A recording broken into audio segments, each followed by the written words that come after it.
पिछले कई वर्षों से हम ये बात सुन रहे हैं कि जो प्री मेडिकल का टेस्ट होता है, जिसको अब नीट कहा जाता है, जो एमबीबीएस करने का जो एंट्रेंस एग्ज़ाम होता है, जिसमें करीब 24-25 लाख युवा हिस्सा लेते हैं, वो पेपर लीक हो रहा है। वो पेपर लीक करने वाले गिरोहों के ऊपर क्या सजाएं दी जाती हैं वो मैंने कभी अखबारों में नहीं पढ़ा।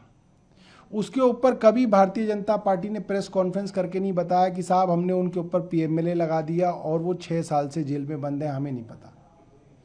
उनको किन अधिकारियों या राजनेताओं का संरक्षण मिला जो उन तक पेपर पहुंचा, इस चेन के बारे में कभी खुलासा नहीं हुआ। किसकी कॉन्स्पिरेसी है, वो कौन गिरोह चला रहा है, किससे साठगांठ है, इसके बारे में कभी चर्चा जो है हमने किसी अखबार या मीडिया में नहीं सुनी। इससे लगता है कि सरकार के संरक्षण में इस तरीके की कुरीतियां जो हैं पल रही हैं।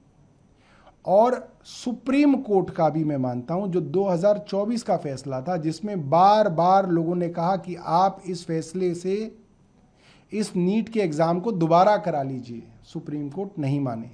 कई महीने तक उन्होंने इस मामले को टाला और बाद में कहा कि ये नीट का एग्ज़ाम सही है। जबकि ये साबित हो गया कि लीक हो गया, तो क्या हुआ? जिन लोगों ने पेपर खरीदा, उसके पैसे दिए, वो आज हो सकता है एमबीबीएस के 3rd ईयर में पहुंच गए, तो उनका तो काम सफल हो गया।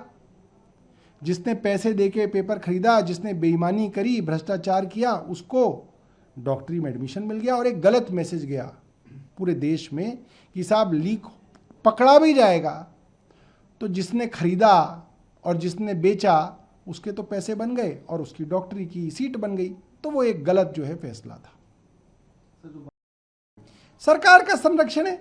देखिए, पेपर कोई गिरोह तो बनाता नहीं है, पेपर तो सरकार बनाती है, सरकार के अफसरों के अंतर्गत जो होता है।